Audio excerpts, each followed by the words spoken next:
11 days. That is all it would have taken. 11 days of walking from Mount Sinai to the Promised Land. The Bible itself tells us this. Deuteronomy chapter 1 verse 2. 11 days. Instead, it took 40 years.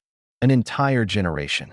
Every single man and woman over the age of 20 died in the desert without ever setting foot in the land God had promised them. Their bones were scattered across the sand of the Sinai from one end of the wilderness to the other. Think about that for a moment. The same God who had just shattered the most powerful empire on earth with 10 supernatural plagues. The same God who had ripped open the Red Sea like a curtain. The same God who was feeding millions of people every morning with bread that fell from the sky. That God looked at his own people and said, "You will not enter. You will wander. You will die out here." Why? This is not a simple Bible story. This is one of the most disturbing, most challenging, and most life-changing chapters in all of Scripture. Because the answer to that question, why 40 years, will force you to look at your own life in a way you may not be ready for. But stay with me, because by the end of this video you will understand something about God, about yourself, and about the deserts in your own life that you have never understood before. To grasp what really happened in that wilderness, we have to go back to where the wound began. The people of Israel had been slaves in Egypt for over 400 years. Not guests, not immigrants, slaves. They made bricks under a merciless sun. Their backs were torn open by the whips of Egyptian taskmasters. And when Pharaoh decided they were growing too numerous, he gave an order that still makes your blood run cold. Throw every newborn Hebrew boy into the Nile. For 100 years of this, generation after generation, born into chains, living in chains, dying in chains. That is not just history. That is the kind of trauma that rewires the way an entire people thinks, feels, and sees the world. Remember that. It will become important very soon. Then God intervened.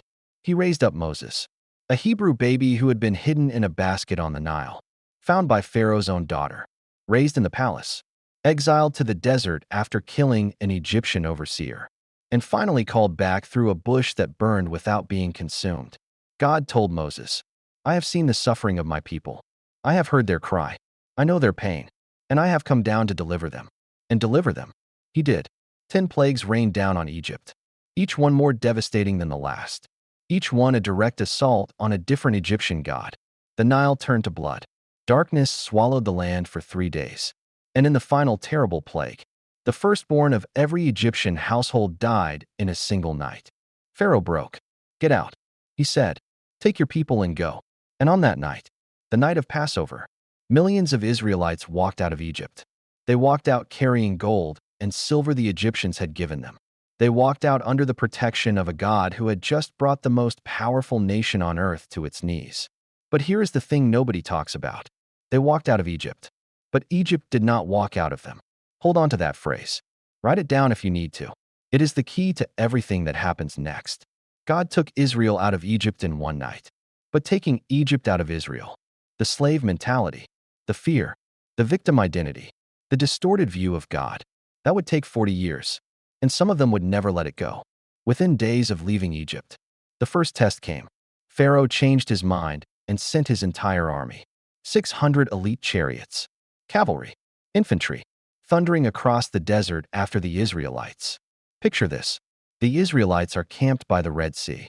Behind them, the dust cloud of the most feared military force in the ancient world closing in fast.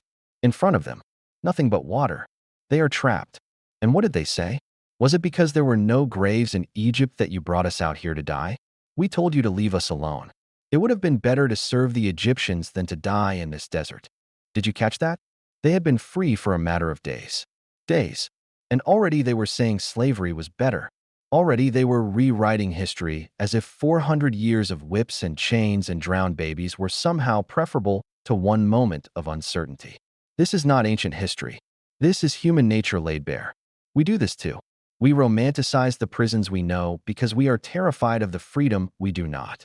We choose familiar pain over unfamiliar possibility every single time. But God was not finished. Moses lifted his staff.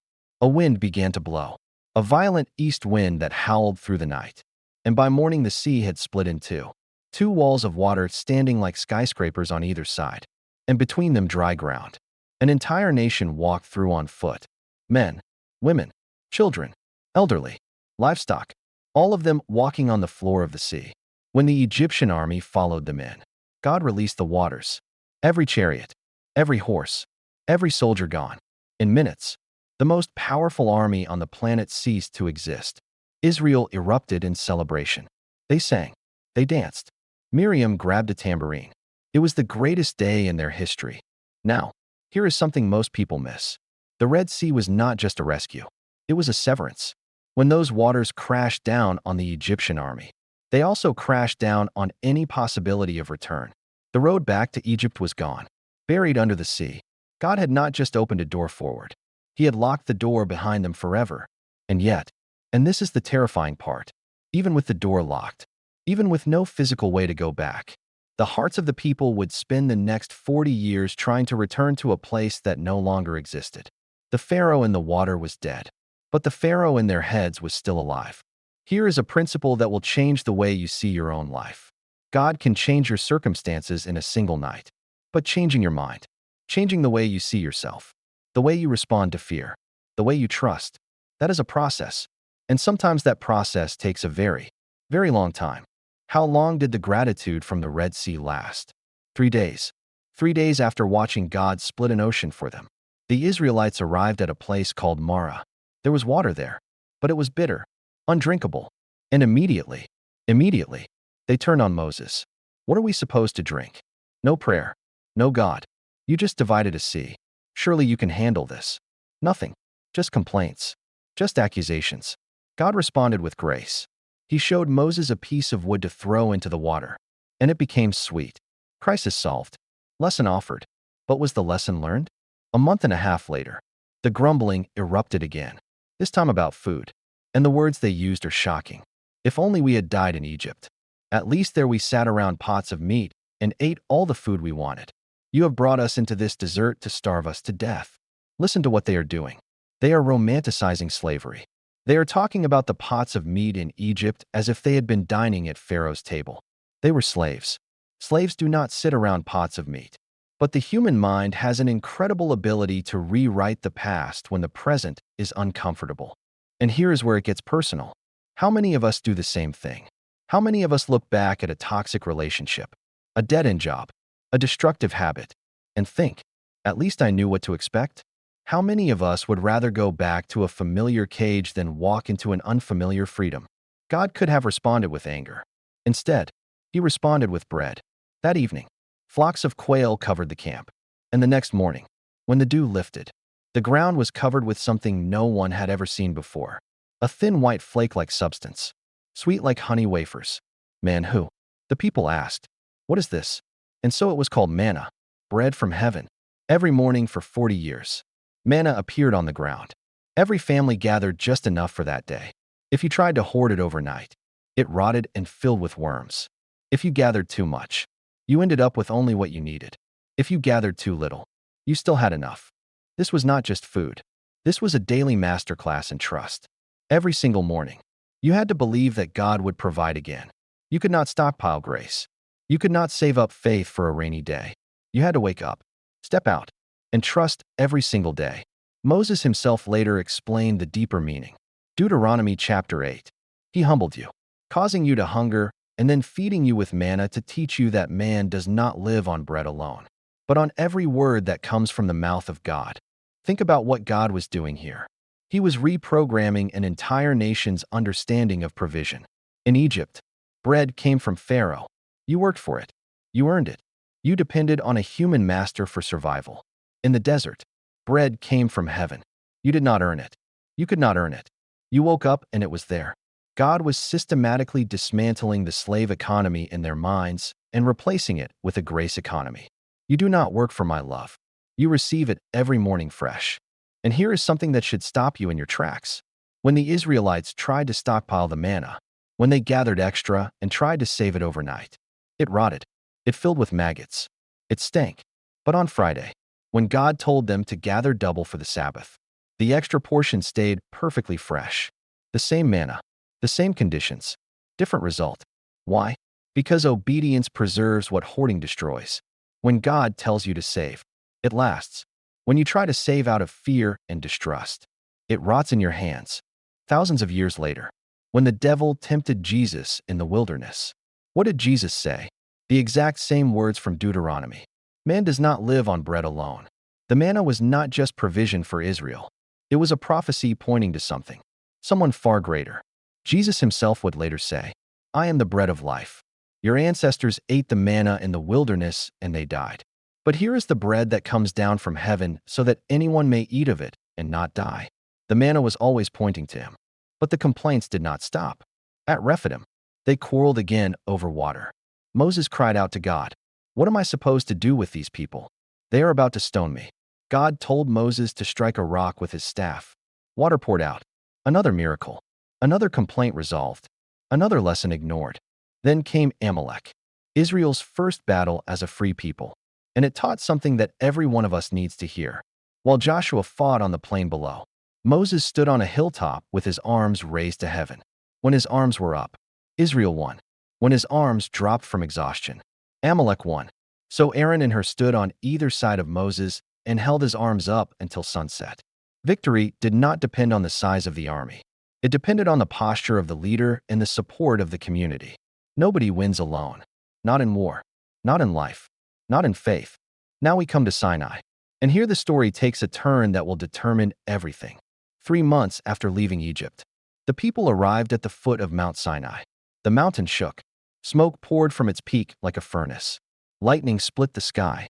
A trumpet blast, not from human hands, grew louder and louder until the entire camp was trembling.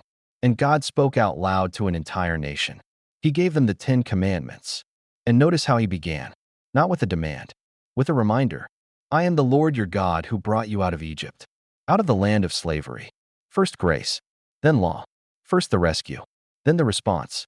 This is always God's pattern. He does not say, Obey me so I will save you. He says, I have already saved you. Now here is how to live. Moses then climbed the mountain to receive the stone tablets and detailed instructions for the tabernacle, the sacred tent where God would physically dwell among his people. He was gone for 40 days. And in those 40 days, everything fell apart. The people went to Aaron, Moses' own brother, the high priest, and said, Make us gods. This Moses who brought us out of Egypt. Who knows what happened to him? And Aaron, in what might be the most staggering act of leadership failure in the entire Bible, collected their gold earrings and melted them into a golden calf, a statue, an idol. And the people danced around it and declared, These are your gods, Israel, who brought you out of Egypt. Stop. Just stop and think about what is happening here. These people had seen the 10 plagues with their own eyes. They had walked through the Red Sea on dry ground. They were eating supernatural bread every morning. They were camped at the base of a mountain that was literally shaking and smoking with the presence of God.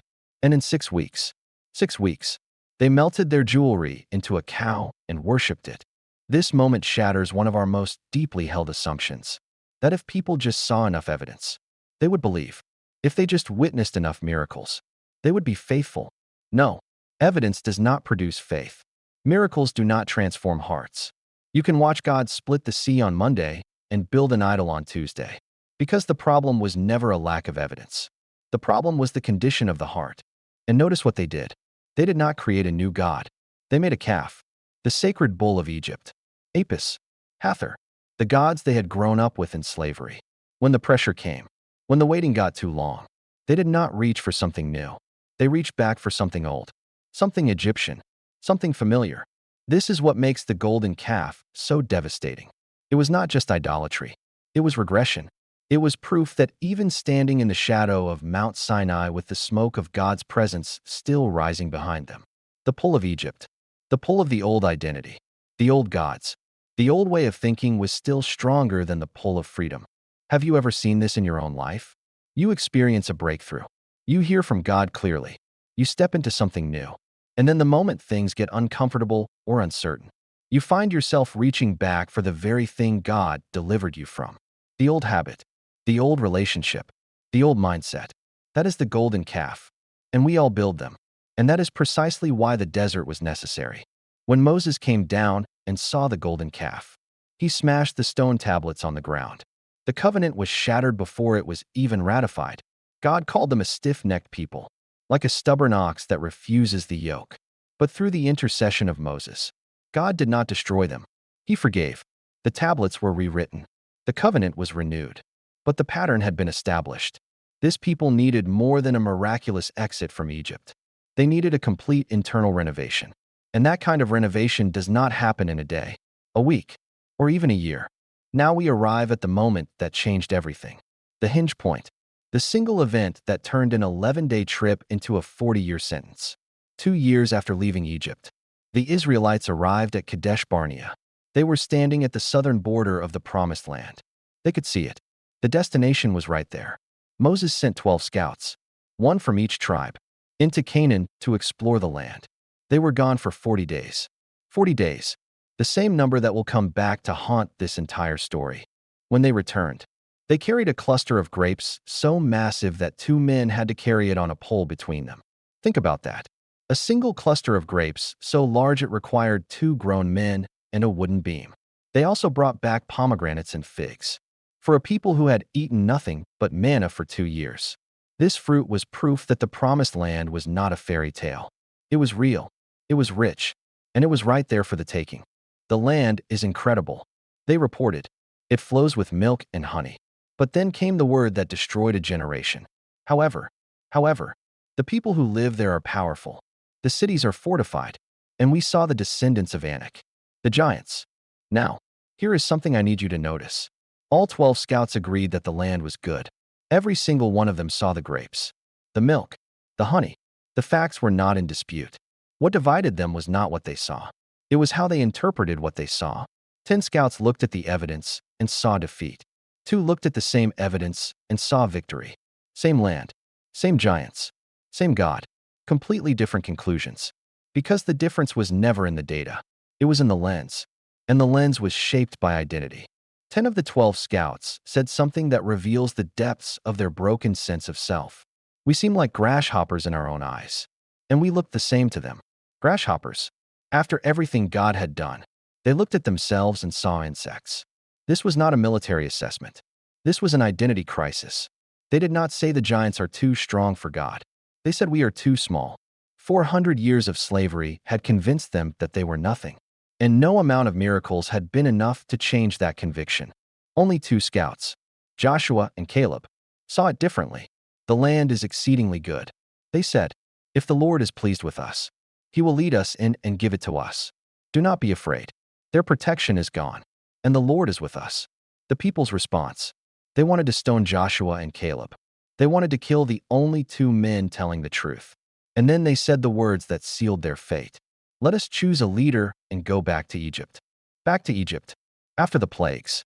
After the Red Sea. After the manna. After the voice of God from the mountain. They wanted to elect a new leader and march back into slavery. And that is when God spoke. How long will these people treat me with contempt? How long will they refuse to believe in me in spite of all the signs I have performed among them? That is not the voice of an angry tyrant. That is the voice of a heartbroken father. How long? How many seas do I have to split? How many miracles do I have to perform? How many mornings of bread from heaven before you trust me? And then came the sentence. Not one of those who saw my glory and the signs I performed in Egypt and in the wilderness, but who disobeyed me and tested me 10 times. Not one of them will ever see the land I promised their ancestors. Your bodies will fall in this wilderness. Your children will wander for 40 years. 1 year for each of the 40 days the scouts explored the land. And you will know what it means to have me against you. 40 years. 1 year per day. The symmetry is devastating. But why? What was really behind this judgment? Let me go deep. Because the surface level answer, God was punishing their disobedience, is true but incomplete. There are layers here that most people never see. The first layer is the crisis of identity. Hundreds of years of slavery had not just broken their bodies. It had broken the way they saw themselves. They could not conquer a land because they could not see themselves as conquerors. They looked at giants and felt like grasshoppers. This was not cowardice in the traditional sense. This was a people so psychologically shattered by centuries of oppression that they literally could not imagine themselves as anything other than victims. And here is the uncomfortable application. How many of us are standing at the border of something God has promised us? A calling, a purpose, a breakthrough. And we will not step in because deep down we still see ourselves as grasshoppers? We still carry the identity that our past gave us instead of the identity that God has spoken over us. The desert was God's answer to that crisis. He could not remove the slave mentality from that generation. 400 years of programming was too deep. But he could raise a new generation, born in the wilderness, fed by heaven, guided by the cloud of God, that had never known slavery. A generation whose identity was not shaped by Pharaoh, but by God himself. The second layer is the danger of unbelief. And I need to be precise about this. Israel's sin was not ignorance. They were not punished for not knowing God. They were punished for knowing God, for having seen his power with their own eyes, and still choosing not to trust him. This is a sobering distinction. The most dangerous kind of unbelief is not the unbelief of someone who has never encountered God. It is the unbelief of someone who has encountered God repeatedly and still refuses to trust him. Is there an area of your life where you have seen God come through again and again, and yet you are still gripped by fear, still holding back, still saying, "But what about the giants?" That is the spirit of Kadesh Barnea, and it can cost you your promised land. The third layer is that God was protecting Israel from itself, a nation of former slaves, psychologically broken and spiritually immature, sent into battle against hardened Canaanite warriors. That is not conquest. That is a massacre. They would have panicked at the first resistance. They would have surrendered at the first setback. God did not send them into the desert because he was angry with them. He sent them because he loved them too much to let them destroy themselves. Sometimes the no that feels like rejection is actually protection. Sometimes the delay that feels like punishment is actually preparation. Sometimes God keeps you in the wilderness not because he has forgotten your promised land, but because he knows you are not yet the person who can live in it. The fourth layer is the lesson of daily dependence. The manna did not fall because Israel was in the desert. It fell to teach Israel something specific. That life comes from God's mouth, not from the ground. Every morning for 40 years, God was retraining their instincts. In Egypt, they depended on Pharaoh. In the desert, they learned to depend on God. And that lesson could not be taught in a classroom. It had to be lived day after day for decades. The fifth layer is perhaps the most countercultural truth in the entire Bible: the danger of prosperity. Moses warned the new generation explicitly in Deuteronomy chapter 8. When you have eaten and are satisfied, when you have built fine houses and your silver and gold increase, then your heart will become proud and you will forget the Lord your God. The desert taught Israel that it is easier to seek God when you have nothing than when you have everything. Poverty drives us to our knees. Prosperity lulls us to sleep. The desert stripped away every distraction, every false security, every competing loyalty, and left Israel alone with God. And that was the whole point. The sixth layer reaches beyond Israel into eternity. The prophetic pattern, 40, is never random in the Bible. Moses spent 40 days on Sinai. Elijah walked 40 days to Horeb. Nineveh was given 40 days to repent. Jesus fasted 40 days before beginning his ministry. The number 40 is always a threshold, a period of testing and transformation that precedes something new. Israel's 40 years in the desert were not just a punishment. They were a prophetic template, a pattern that would repeat itself throughout the story of salvation, pointing toward the ultimate wilderness, the one Jesus would enter to face the same temptations Israel had failed, and to succeed where they had fallen. Now let me tell you what actually happened during those 40 years, because it is not what most people assume. Most people picture 40 years of silence, 40 years of nothing, God turning his back and walking away. That could not be further from the truth. The pillar of cloud never left. For 40 years, every single day, a visible manifestation of God's presence hung over the camp.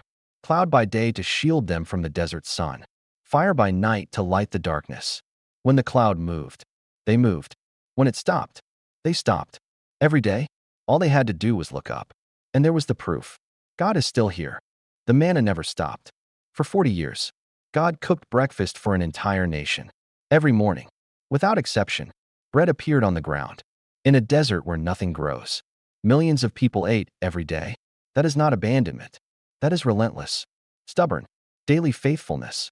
And here is a detail that is almost too extraordinary to believe. Deuteronomy chapter 8, verse 4. Your clothes did not wear out and your feet did not swell during these 40 years. Their shoes lasted 40 years. Their clothes never tore. For 4 decades in a harsh desert. The normal laws of wear and decay were suspended. Think about what that means. Every time they looked down at their sandals, every time they put on their cloak, they were wearing a miracle. Now consider the math for a moment. Scholars estimate that the Israelite camp in the wilderness numbered between 1.5 and 2 million people. To feed that many people in a desert, the daily manna would have needed to cover an enormous area. The logistical miracle alone, food, water, sanitation, organization for a moving city the size of modern Houston, is staggering. This was not a small band of nomads camping under the stars. This was one of the largest organized communities in the ancient world, sustained entirely by the hand of God in a place where survival should have been impossible. And God did it every day, without fail, for 14.600 days in a row. That is not the behavior of a God who has abandoned his people. That is the behavior of a God who is obsessively, relentlessly, stubbornly faithful, even when his people do not deserve it, even when they complain about the very manna he gives them, even when they accuse him of trying to kill them in the place where he is keeping them alive. But there were also terrible moments. The rebellion of Korah, when 250 leaders challenged Moses' authority and the earth opened and swallowed them alive. The venomous snakes sent when the people grumbled yet again. Though God also provided the remedy, a bronze serpent on a pole that healed anyone who looked at it. Centuries later, Jesus would point to that bronze serpent as an image of his own crucifixion. Just as Moses lifted up the snake in the wilderness, so the Son of Man must be lifted up. And there was the heartbreaking failure of Moses himself. At Meribah, when the people demanded water yet again, God told Moses to speak to the rock. Instead, in a moment of exhaustion and rage, Moses struck the rock with his staff and shouted, "Listen, you rebels, must we bring you water out of this rock?" Water came out, but God said, "Because you did not trust me enough to honor me as holy before the Israelites, you will not bring this community into the land I give them." Moses, the man who had stood before Pharaoh, the man who had climbed Sinai and spoken with God face to face, the man who had interceded for the people again and again. Even he would not enter the promised land. One moment of misplaced anger, and the greatest leader in Israel's history lost the right to finish his mission. This tells you two things. First, God holds leaders to a higher standard, because their actions represent him to others. Second, nobody is too important to face the consequences of their choices. Year after year, the old generation faded. One by one, they were buried in the sand. And as they faded, something new emerged. Their children, born in tents, raised on manna, knowing no life except the wilderness and the God who sustained them in it, grew into adults with a fundamentally different character. They had no memory of Egypt, no nostalgia for Pharaoh's table, no inner Pharaoh whispering that slavery was safer. They had grown up watching the cloud of God move ahead of them. They had grown up gathering bread from heaven every morning. They had grown up knowing in their bones that every breath they took came from the hand of God. This was God's strategy all along. He could not deprogram 400 years of slavery from the minds of the parents, but he could program something entirely new into the hearts of the children. The desert was not a wasteland. It was an incubator. In the desert, Israel learned community. The tabernacle sat at the center of the camp, and the 12 tribes arranged themselves around it in precise formation. They moved together. They camped together. They worshiped together. In the desert, there was no room for individualism. You survived as a community or not at all. And that communal identity, forged in shared hardship, would become the foundation of the nation they were about to build. In the desert, Israel learned to hear God's voice. In Egypt, they were surrounded by noise. The gods of Egypt, the culture of Pharaoh, the values of an empire built on slavery. In the desert, all of that was stripped away. There was only silence. And in that silence, God spoke. The prophet Hosea, writing centuries later, captured this beautifully. "I will lead her into the wilderness and speak tenderly to her heart." God uses the desert to speak, to make his voice the only voice. In the desert, Israel learned God's timing. And this may be the hardest lesson of all. We live in a world of instant everything. Instant messages, instant answers, instant gratification. But God does not operate on our timeline. "My thoughts are not your thoughts. Neither are your ways my ways." He said through Isaiah, "Sometimes the longest road is the only road that gets you there as the right person." Sometimes the delay is not a punishment. It is the preparation that makes the destination possible. 40 years later, the scene had completely changed. Moses stood on the plains of Moab, 120 years old, looking across the Jordan River at the land of Canaan. The generation that had left Egypt was gone, every last one of them, buried in the desert. Exactly as God had said, standing before Moses now was a new people, hardened by the wilderness, shaped by dependence on God. Ready, Moses delivered his final words. The book of Deuteronomy, one of the most powerful speeches in human history. He reminded them of everything: the plagues, the sea, the manna, the golden calf, Kadesh Barnea, the 40 years. And he warned them, when the Lord your God gives you this land, do not say in your heart, it is because of my righteousness that God brought me in. It is not because of your merit. It is because of his promise and his grace. Then came the moment that breaks my heart every time I read it. God brought Moses to the top of Mount Nebo and showed him the entire promised land. North to south, east to west, Moses could see all of it. The rolling hills of Galilee, the forests of Lebanon, the Dead Sea shimmering in the distance, the Jordan Valley green and lush below him. 40 years of walking, and there it was. Everything he had worked for, everything he had suffered for, everything he had believed for, but he could not step into it. Imagine standing on a mountaintop and seeing the fulfillment of your life's purpose spread out before you like a painting, and knowing that your feet will never touch it. Imagine leading millions of people through the worst conditions imaginable for 40 years, and then being told, this is as far as you go. The Bible says Moses' eyes were not weak and his strength was not gone. He was not dying of old age or illness. He was as strong as ever. But God said, it is time. And Moses obeyed. One last time, he obeyed. The greatest leader in Israel's history died there on the mountain, with the promised land filling his vision. And God buried him personally in a grave that no one has ever found, as if God himself wanted to say, this one is mine. Israel mourned Moses for 30 days, and then it was time to move. Leadership passed to Joshua, one of the two faithful scouts, the man who 40 years earlier had stood at Kadesh Barnea and said, we can do this. God is with us. For 40 years, Joshua had waited for this moment, and now it had come. God's words to Joshua echo through the centuries. Be strong and courageous. Do not be afraid. Do not be discouraged. For the Lord your God will be with you wherever you go. When Joshua led the people to the Jordan River, it parted just as the Red Sea had 40 years before.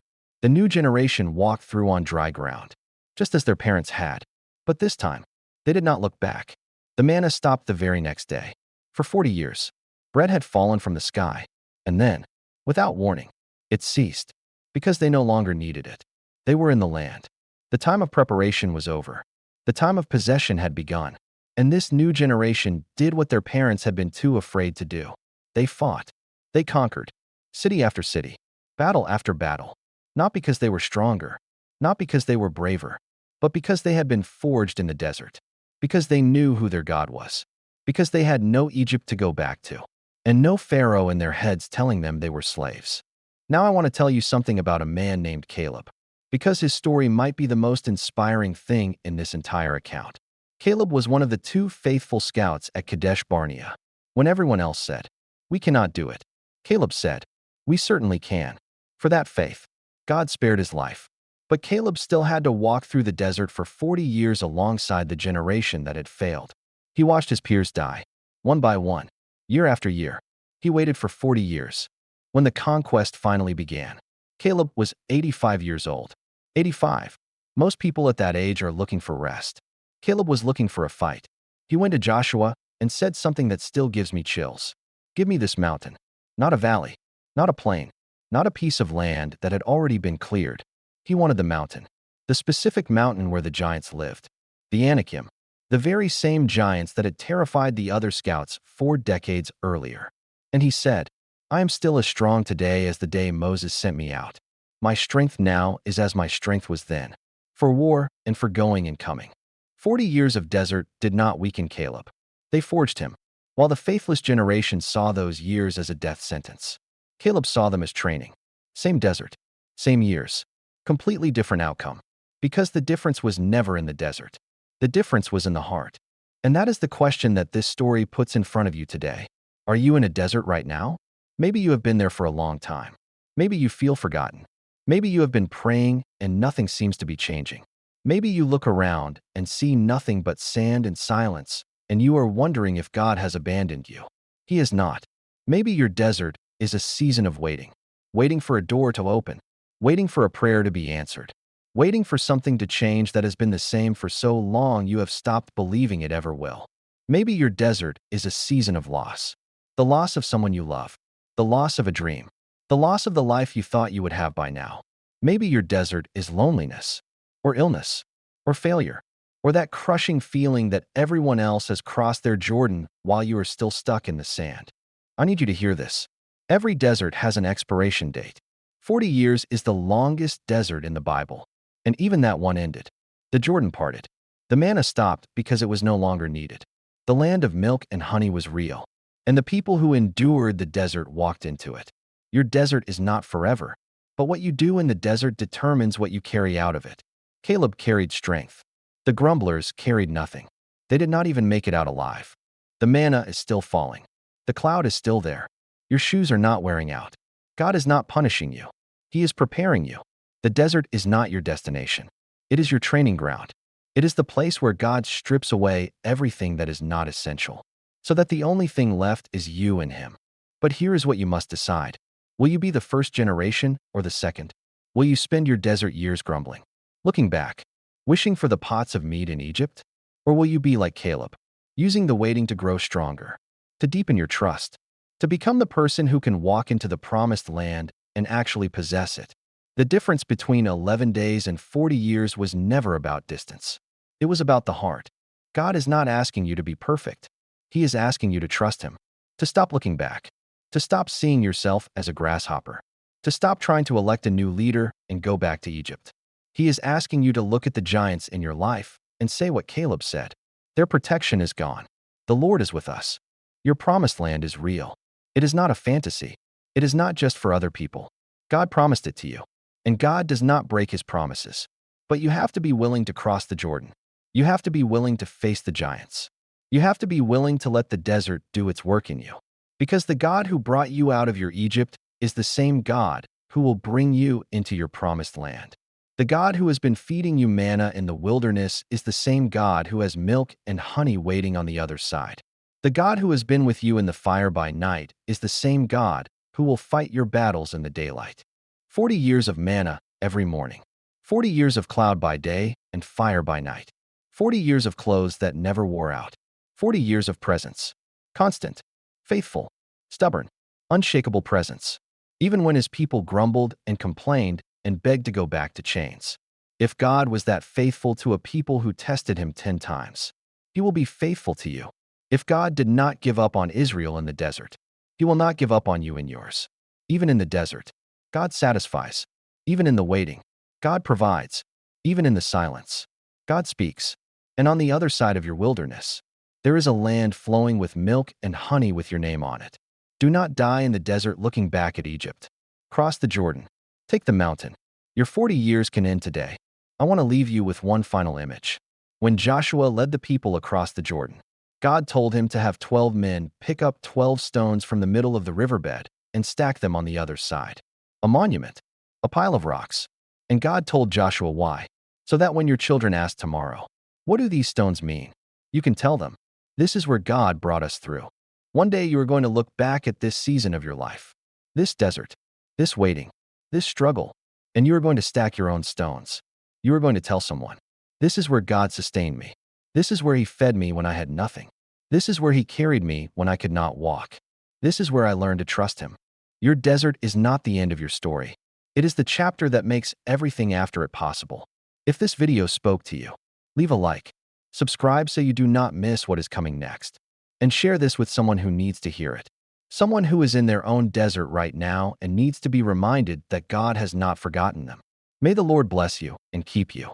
May the Lord make His face shine upon you and be gracious to you. May the Lord turn His face toward you and give you peace.